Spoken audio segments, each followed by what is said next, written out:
तर गावडे मॅडम यांचा विषय आहे बचत गटाचे सशक्तीकरण. नमस्कार, माझे नाव वंदना अशोक गावडे आहे. माझ्या गावाचे नाव आहे जीवनगटा, तालुका एटापल्ली, जिल्हा गडचिरोली. मी तर बचत गटामध्ये 2004 पासून जोडली आणि बचत गटाच्या माध्यमातून छोटे मोठे गृहउद्योग आम्ही सुरू केले आहे एटापल्लीमध्ये. आणि ते करत असताना आम्हाला आत्मा विभागाकडून, कृषी विभागाकडून छोटे मोठे ट्रेनिंग दिल्या गेला आणि काही योजनांची माहिती दिली आणि त्या माध्यमातून आम्ही एक काहीतरी वेगळं करावं. बचत गटच नव्हे तर गावातील बचत गट म्हटलं तर 10 सदस्य येतात, तर गावाचे सगळे एकमेव किंवा गावाशेजारील लोकांनी कसं एकत्रित येऊन आपल्याला काहीतरी बिझनेस स्टार्टअप करता येईल किंवा लोकांना कसं विचार करता येईल. आपल्याकडे तर जे काही सर्व जे लोक आहेत तर सर्व 90% लोक तर शेतकरीच आहेत आणि आपल्याकडची शेती म्हटलं तर एकाच पिकावर असते की धान लागवड केली, कापणी केली की बस संपलं. आपल्याकडची शेतकरी तेवढ्यातच स्मित होते. तर आता काहीतरी का करावं असं मग आम्हाला MSCB आत्मा या माध्यमातून शेतकऱ्यांची प्रोड्युसर कंपनी तयार करायला मार्गदर्शन केले आणि MSCB या माध्यमातून आम्ही आमच्या गावामध्ये जनबंधू प्रोड्युसर कंपनी आम्ही 350 लोकांची स्थापित केली. आणि कंपनीच्या माध्यमातून मग काय करावं, मग धान शेती आहे तर मग धानावर प्रोसेसिंग करावं. मग त्यातून आपल्याकडे काही युवकांना हे भेटेल. आपल्याला जो आमच्या तालुक्यामध्ये एवन म्हणजे धानासाठी कृषी बाजार समिती पण नाही, ते पण चामोर्शीला यावं लागते. ह्या दळणवळणाच्या साधनांमध्ये आमच्या लोकांना जो त्यांचा जो पिकाचा जो मोबदला आहे तो कमी मिळत होता. तर या संदर्भातून आत्मा विभागाने आणि या विभागाने आम्हाला मदत करून तुमच्या जो धान पिकाला चांगला जर भाव मिळवायचा असेल आणि एकंदरीतरित्या तुम्हाला जर करायचं असेल तर जनबंधू प्रोड्युसर कंपनीच्या माध्यमातून करता येईल अशी आम्हाला एक संकल्पना तयार करून दिली. त्या माध्यमातून आम्ही काम सुरू केलेलं आहे.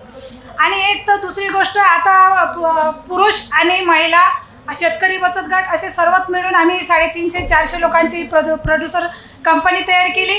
मग ते करत असताना परत असं वाटलं का मी थोडंसं माझे बचत गटाचे थोडेसे बिझनेस असल्यामुळे मला हे खूप आवड आहे की काही लोकांनी अजून स्टार्टअप करावं. ज्याला कुठले लोक सुटले आहेत, मग तालुक्यातले कसे मिळतील, या माध्यमातून मग आमचे महिला बचत गट आहेत, ग्रामसंघ आहेत, CLF आहेत. या माध्यमातून मग महिला ऑर्गॅनिक प्रोड्युसर कंपनी तयार केली 650 महिलांची. ती कोया जंगम महिला प्रोड्युसर कंपनी आहे. ती आता गेल्या 22मध्येच ती स्थापित झाली. रजिस्ट्रेशन नंबर वगैरे आला. आम्ही येत्या पावसाळ्याच्या सीझनमध्ये शेतकऱ्यांना आम्ही ऑर्गॅनिकचे जे काही खतं असतील, काही बियाणे असतील, हे याच्यावर आम्ही काम पण केलेलं आहे. आणि गेल्या उन्हाळ्यामध्ये आम्ही जास्त तर वनावर काम केलं आहे. म्हणजे मोहा असेल, टोळी असेल, हिरडा असेल, भेडा असेल, चारोळी असेल, याच्यावर आम्ही सुरुवात केली आहे. याच्यामध्ये करीब एवन सगळेही गावं जोडल्या गेली आहेत. वंचित थोडेफार मला तर 30 गावं वंचित असतील या कंपनीमध्ये. असं आम्ही एक कंपनी महिलांची स्टार्टअप केलेली आहे. कंपनीच्या माध्यमातून महिलांना समोर येण्याचं एक संधी मिळाली आणि रोजगार पण करायला. आणि जे काही आमच्या तालुक्यामध्ये जे वनउपज आहे, शेतीमाल आहे, जे काही आहे त्या कंपनीच्या माध्यमातून एकमेव त्यांना मार्केट म्हणजे उपलब्ध करून देण्याची सुद्धा त्या कंपनीनं एक संधी दिली आहे. आणि मागच्या वर्षी तर कंपनीच्या माध्यमातून आम्ही एवढा मोठा मोहा आणि चारोळी आणि हा एकत्र केला होता. तर ते एकत्र केल्यामुळे त्याला चांगला प्रतीचा दर मिळाला. काहून की ते सर्व तालुक्यातले लोक एक ठिकाणी गोळा केल्यामुळे UPतले किंवा MPतले व्यापारी येऊन तिथून उचलणी केले. त्यामुळे आम्हाला ट्रान्सपोर्टचा खर्च किंवा इकडे तिकडे व्यापारी ढूंढाला किंवा एखाद्यानं छोट्या व्यापाऱ्यांनी आमची फसवणूक केल्याचं हे सगळं त्या कंपनीच्या माध्यमातून एक साध्य करता आलं. आणि मी तर आमच्या कंपनीच्या माध्यमातून ज्या दोन्ही कंपन्या एक तर कंपनी ही आहे की शेतकरी जंक्स आणि विथ महिला आहे, त्याच्यामध्ये 450 लोक शेअर होल्डर आहे. त्याच्यामध्ये तर आम्ही धानावरचं काम करते आणि दुसरी जी महिलांची आहे 650 महिलांची ती तर वनावर आधारित जे काही आहेत किंवा महिलांचे ट्रेनिंग्स असतील, मग वनोपज गोरवर प्रोसेस असेल, तर याच्यावर आम्ही काम करत आहोत. खूप चांगला आम्हाला आतापर्यंत प्रतिसाद मिळाला आहे. आणि मी सुद्धा आमच्या तालुक्यामध्ये असेल किंवा इतर गडचिरोलीचे काही तालुके असतील, आमच्या कंपनीच्या माध्यमातून असेल, शेलेपच्या माध्यमातून असेल, बचत गटाच्या माध्यमातून असेल किंवा गटाच्या माध्यमातून असेल, मी एक चांगला विनामूल्य ट्रायबल डिपार्टमेंट ट्रायबलच्या ज्या काही SHGs असतील किंवा काही असतील संस्था असतील, जे काही गावातले वुमन्स असतील त्यांना विना हे करून मी ट्रेनिंगचं पण काम करत आहे 1 वर्षापासून. आणि मी माझ्या बचत गटाच्या नावाने एक मोबिलिस नावाचं एक ब्रँड हे करून त्याच्या नावाने आम्ही ऑनलाईन पण विक्री हे करत आहे. आणि आत्मा विभागातून आम्हाला काही मशिनरीज आणि काही आम्हाला त्याच्यासाठी लागणारे साहित्य काही हे आहे ते वेळोवेळी आम्हाला दिलेले आहे. आणि आम्ही आता तर लाडू, पेढे, बर्फी, मुआ, शरबत असे आणि मिलेट्सचं आलं, आता 1 वर्ष झालं मिलेट्स आलं, तर मिलेट्समध्ये पण आम्ही ज्वारी, बाजरी, नाचणी आणि आता तर एव्हन मी हिवाळा लागला आहे तर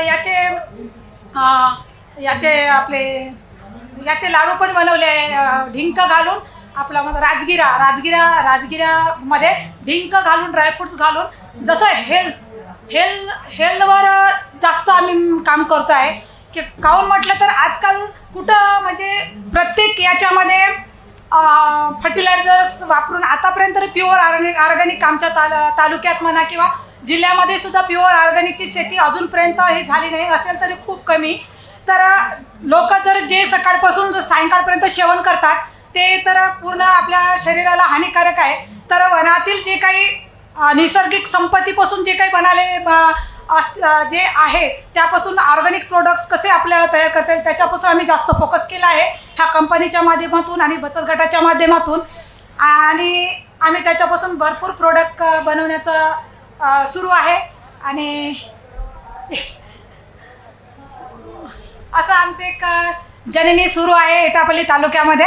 आणि आता आज ट्रायबल मागासवर्गीय तालुका एकदम टोकावरचं म्हटलं तरी चालेल, पण ही गव्हर्नमेंटनी ही चांगली एक योजना बचत गट, ग्रामसंघ, CLF किंवा कंपन्या, प्रोड्युसर कंपन्या, महिला प्रोड्युसर कंपनी असेल, हे यांचं खूप मोठं चांगलं आम्हाला कृषी विभाग असेल, आत्मा असेल, जे काही आपले गव्हर्नमेंटचे स्तर असतील यांचा नेहमी पाठिंबा लाभून आम्ही त्यांनी सांगल्याप्रमाणे आज आम्ही हे एवढं पाऊल उचलून आम्ही इथपर्यंत आलो आहे.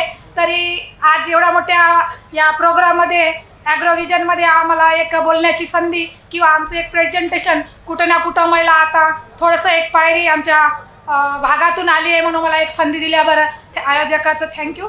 आणि माझे 2 शब्द मी तेच बोलून थांबवतो.